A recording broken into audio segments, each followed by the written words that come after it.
Gadis barbar pilihan Ustadz Tampan. Bab 084. Ini sudah 2 hari setelah Ikram berubah padanya.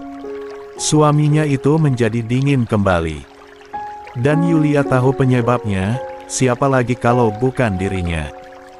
Menatap pil pencegah kehamilan di tangannya dengan tatapan sendu lalu helaan napas dia keluarkan dengan berat. Aku cuman gak siap untuk hamil. Bukannya gak ingin. Apalagi kalau mendidik anakku sendiri, aku belum bisa. Kata Tewarda, ibu adalah madrasah utama untuk seorang anaknya dan aku belum mampu menjadi madrasah untuk anakku. Yulia sadar diri dia masih belum bisa menjadi istri yang baik, dan jika dia hamil dapat dipastikan dia akan menjadi ibu yang buruk. Apalagi sikapnya yang masih labil. Yulia, ini sudah malam, ayo kita tidur, tegur Maryam menepuk pundak sahabat itu yang duduk di dekat jendela asramanya. Lo duluan aja. Gue lagi gak mau tidur. Tapi ini udah jam 11 malam loh Yulia, bentar lagi tengah malam. Duluan aja Mar. Jangan cemasin gue. Maryam akhirnya mengganggu lalu memberikan pelukan sebentar pada sahabat ini dari belakang. Aku gak tahu apa yang kamu pikirkan sampai ngaji kitab tadi malam aja kamu terus melamun dan berakhir tidur. Tapi aku berdoa semoga masalahnya cepat selesai ya. Yulia mengganggu pelan. Sebelum lo tidur gue boleh gak minta sedikit pencerahan dari lo? Boleh Yulia. Ini cuman contoh aja. Kalau ada sepasang suami istri, istrinya gak mau punya anak dalam waktu dekat, dia sampai minum pil pencegah kehamilan agar dia gak bisa hamil. Di sisi lain suaminya ingin punya anak, dia mohon-mohon istrinya untuk gak minum pil itu hingga mereka berdua bertengkar dan menjaga jarak. Apa yang harus dilakukan istrinya? Tanpa bertanya siapa yang Yulia maksud, Maryam menjawab. Kalau kata aku gak ada yang salah dari mereka berdua. Suaminya pasti udah dari lama ingin punya anak, dia berharap istrinya segera punya anak darinya tapi istrinya gak mau dan malah minum pil. Agar dia gak bisa hamil. Di sisi istrinya juga belum siap untuk punya anak, dia takut gak bisa jadi ibu yang baik buat anaknya. Saranku si istrinya harus terbuka aja ke suaminya. Kalau suaminya baik pasti ngerti apa yang dicemaskan istrinya. Intinya dalam suatu hubungan itu harus saling terbuka agar gak jadi salah paham nantinya. Jangan egois juga, pasangan yang baik harus saling mengerti satu sama lain. Yulia terdiam sejenak sambil mencerna apa yang dikatakan sahabatnya. Sampai akhirnya dia paham. Ia tidak terbuka pada suaminya sejak awal. Seharusnya ia mengatakan terus terang. Ia ingin memiliki anak bukannya tidak mau tapi nanti bukannya sekarang. Nanti. Setelah ia menjadi perempuan yang lebih baik, yang bisa memenuhi kewajibannya sebagai seorang istri dan juga ia ingin fokus menjadi seorang santri dengan banyak ilmu. Makasih pencerahannya Mar. Kalau gitu aku tidur dulu ya Yulia. Ingat kalau ada petugas keamanan kamu harus buru-buru tutup tirainya takut kamu kena taksiran nanti. Yulia mengangguk, kembali menatap ke depan dengan tatapan yang kini sedikit cerah. Tidak sesendu beberapa menit yang lalu. Maafkan aku Mas Ubi, aku mau egois sekarang. Aku tetap gak mau punya anak dalam waktu dekat. Aku ingin fokus pada pendidikanku di pesantren ini dan menjadi istri yang baik. Suatu saat nanti aku pasti akan memiliki anak bersamamu, tapi tidak sekarang. Satu pil telah masuk ke tenggorokannya 2 hari lalu, dia berdoa semoga takdir berpihak padanya. Ia sungguh tidak ingin hamil di tahun ini, ataupun tahun depan sampai usianya 25 tahun atau sampai di mana ia sudah siap untuk menjadi seorang ibu. Kamu sekali egois selalu menyakitkan Mas, Zaujati. Perkataan suaminya 2 hari lalu membuat hatinya masih tak tenang. Haruskah ia meminta maaf duluan? Ini sudah 2 hari ia tidak pernah mengobrol satu kalimat pun dengan suaminya. Dia selalu menghindarinya saat ia ingin mendekat. Seharusnya hari ini aku tidur di rumah Mas Ubi. Tapi sepertinya Mas malam ini gak tidur di rumah ya. Monolognya. Yulia menatap jam yang menunjukkan angka 12 malam lebih. Ia ternyata sudah 1 jam termenung di depan jendela memikirkan suaminya. Aku gak akan bisa tidur. Lebih baik aku pergi ke musola pesantren untuk melaksanakan salat tahajud di sana. Yulia sudah tidur. Beberapa jam lalu dia ketiduran saat mengaji kitab selama 20 menit setelah termenung memikirkan suaminya. Berjalan seorang diri di kesunyian sambil memegang mukena dan sajadah, Yulia mulai menaiki 6 anak tangga lalu masuk ke musola yang nampak sepi. Kata Hawa jika hatinya tidak tenang maka salat adalah jawabannya. Karena dengan salat hati kita akan damai. Selesai mengambil wudhu, Yulia mulai melaksanakan salat tahajud di saf wanita, yang di depannya ada kain putih untuk penghalang. Saat ingin niat tiba-tiba suara orang yang sedang mengaji terdengar membuat bulu kuduknya merinding. Tidak mungkin kan ada jin atau setan di musola ini. Dia berusaha khusyuk pada bacaannya, mulai menenangkan hatinya agar tidak takut. Yulia memang tidak takut hantu, tapi jika di jam seperti ini dia ketakutan. Apalagi sekarang musola pesantren begitu sepi, disertai angin malam yang masuk lewat celah jendela. Assalamualaikum warahmatullahi. Salam. Yulia membalikan setengah kepalanya ke kanan dan ke kiri. Setelah selesai salat tahajud, dia ingin pergi tapi suara dari depan di mana ada kain yang menjadi penghalang saf pria dan wanita terdengar di indera pendengarannya. Kenapa seorang santri bisa keluar dari asramanya sesuka hati? Yulia tahu suara itu. Apalagi saat bayangan yang mendekat ke arah tirai yang memisahkan mereka membuat Yulia sedikit gugup. Maaf aku hanya ingin salat di musola aja gak ada alasan lain Ustaz. Langkah kaki Ikram yang akan menyibak tirainya terhenti saat mendengar suara familiar. Itu Yulia. Iya ini aku Mas, Ustaz. Kembali ke asrama sekarang. Iya Ustaz. Yulia berdiri lalu dia pergi dari musola dengan langkah lebar. Namun baru saja 5 langkah pergi, dia kembali tersadar lalu kembali masuk dan menyibak tirai di mana suaminya ternyata berdiri sejak tadi di sana, seperti berniat ingin menyibak tirainya.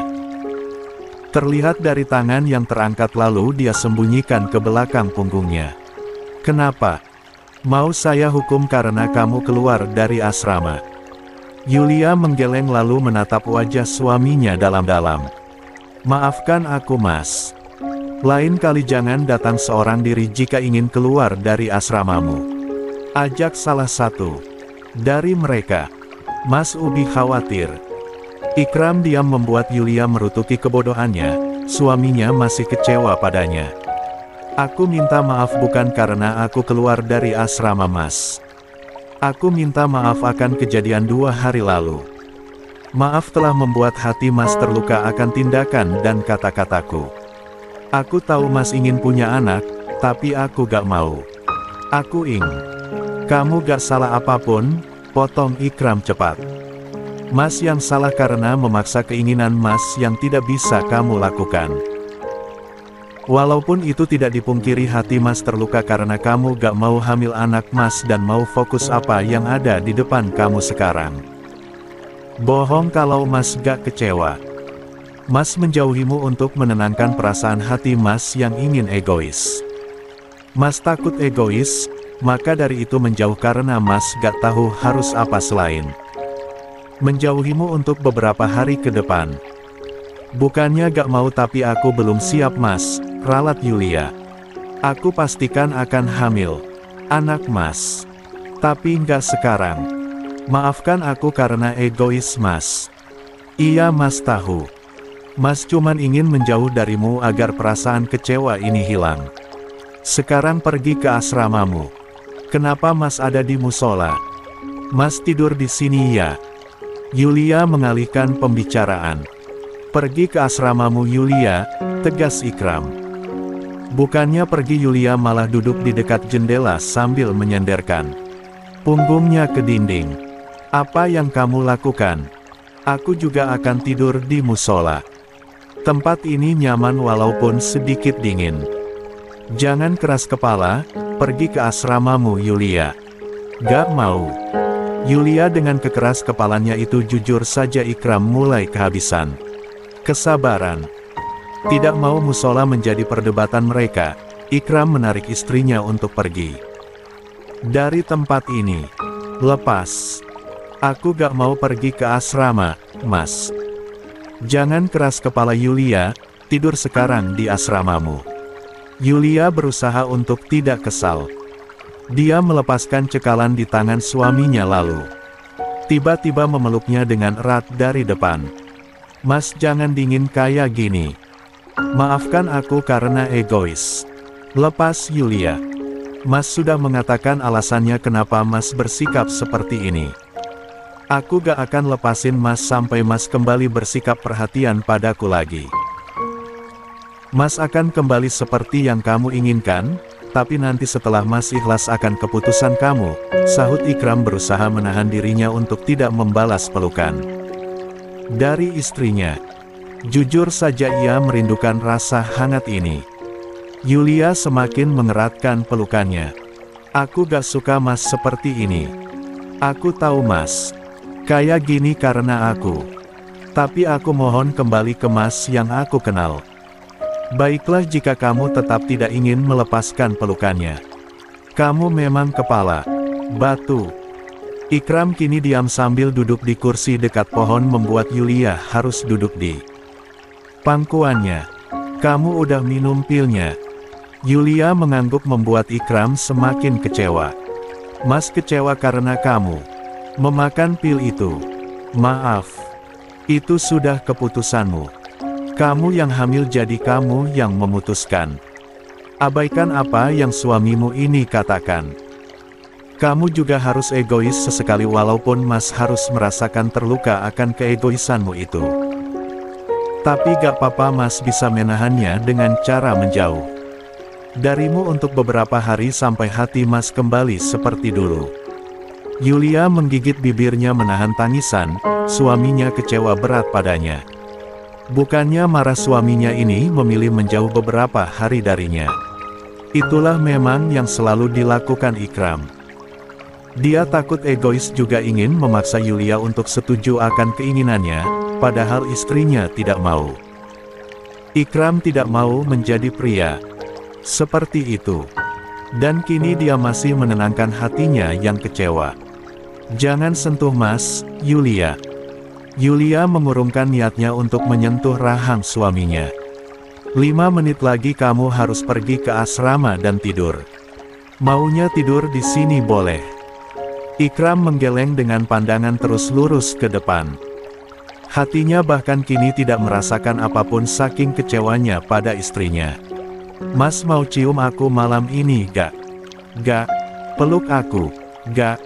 Yulia menghela napas berat.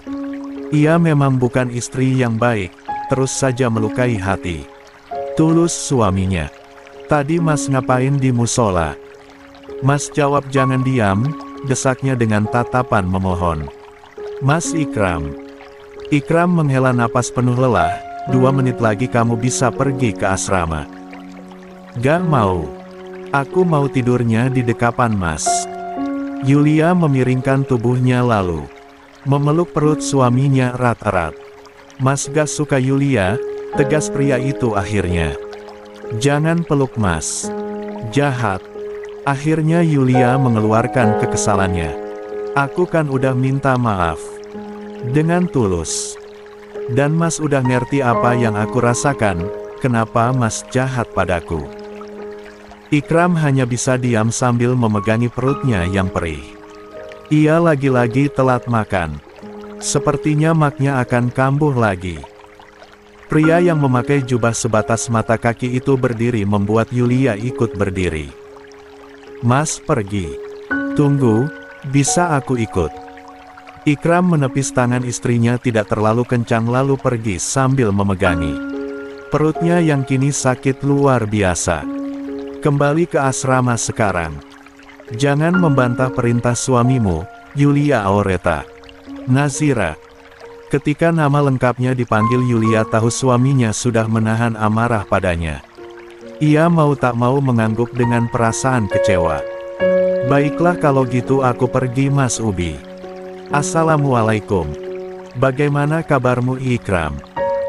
Bibir tipis dari pria berwajah pucat yang memakai koko biru muda dengan celana panjang berwarna hitam itu sedikit tertarik saat sahabatnya menanyakan kabarnya. Alhamdulillah baik, El. Gimana kefnya, lancar? Pria yang memakai kemeja hitam itu memberikan kedua jempolnya. Lancar seperti biasa. Yudi iseng buat putu ayu yang selalu dia buat untuk anak panti. Ternyata banyak yang pesan kue itu loh ke kafe kita, malahan jadi menu favorit pelanggan. Alhamdulillah kafe ini terus ramai pengunjung. Semoga tetap bertahan seperti ini. Amin, Allahumma amin.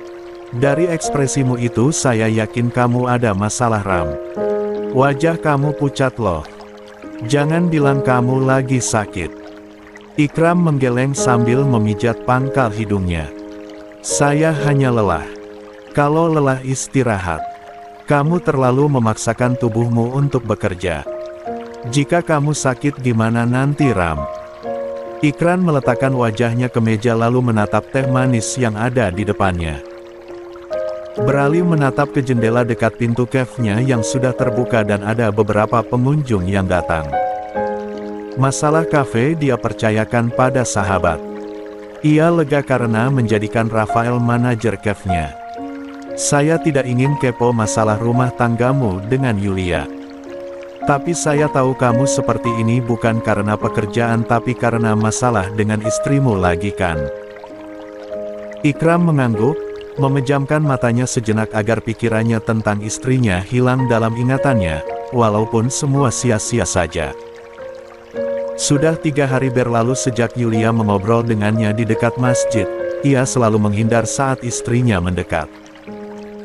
Dan selama itu ia hanya bertemu dengannya di pesantren saat jam kelas juga jam belajar mengaji kitab, kadang berpapasan di koridor. Pondok ia memilih balik arah mengambil jalan lain daripada berpapasan dengan istrinya. Ya, Ikram menjauhi istrinya. Dia ingin menenangkan hatinya agar tidak egois memaksakan kehendak hatinya yang sangat menentang keinginan istrinya. Semua Ikram lakukan memang kekanak-kanakan tapi dia masih kecewa pada istrinya yang tidak ingin memiliki anak, padahal ia sangat ingin. Saya tahu saya salah. Seharusnya saya mengerti Yulia belum sanggup untuk memiliki anak. Dia harus fokus pada pendidikannya di pesantren dan belajar menjadi istri yang baik. Tapi hati kecil saya tidak bisa. Bohong. Saya ingin memiliki anak darinya. 4 atau 5 tahun itu terlalu lama. Sekarang saya menjauh karena tidak ingin saya bersikap egois memaksa apa yang saya inginkan dan berakhir saya dengan istri saya bertengkar, ucap. Ikram menatap kosong ke depan. Kalau gitu adopsi anak aja. Atau kamu nikah lagi. Pasti banyak perempuan yang ingin memiliki keturunan dari kamu. Celetuk Rafael membuat Ikram mengambil buku menu lalu memukulnya tepat di kepala sahabat itu. Mulutmu dijaga. Rafael terkekeh kecil sambil meringis, lalu memberikan jari bentuk V pada Ikram. Bercanda jangan dianggap serius. Saran saya sih kamu harus menahan keinginanmu itu. Mungkin aja Yulia benar-benar belum sanggup punya anak. Apalagi untuk melahirkan di usia mudanya. Dia hanya takut menjadi ibu yang gagal, Ram. Ikram mengangguk, dia juga tahu alasan istrinya menolak keinginannya. Dari itulah saya mengalah. Saya tidak mau egois memaksa keinginan saya jika Yulia tidak mau. Kalau kamu ingin ngurus anak adopsi salah satu anak pantai. Tuh Yudi kenal semua anak panti. Bisa bilang ke dia nanti kalau kamu benar-benar pengen adopsi anak, sarah Rafael. Saya tidak mau mengadopsi anak panti. Bukannya apa, tapi saya harus mempunyai persetujuan dari keluarga juga dari Yulia sendiri. Setelah saya pikirkan lagi sekarang saya ingin fokus pada apa yang ada di depan matanya sekarang. Maksudnya, saya hanya akan fokus mengajarkan istri saya untuk menjadi istri yang baik. Rafael menjentikan jarinya. Percaya deh Ram, perasaan tulus kamu pasti akan buat Yulia luluh. Mungkin beberapa bulan ke depan istrimu berubah pikiran dan ingin punya anak. Kita gak tahu ke depannya akan seperti apa. Kan hati seseorang bisa berubah. Saya jadi bersalah karena mencueki istri saya selama 5 hari ini.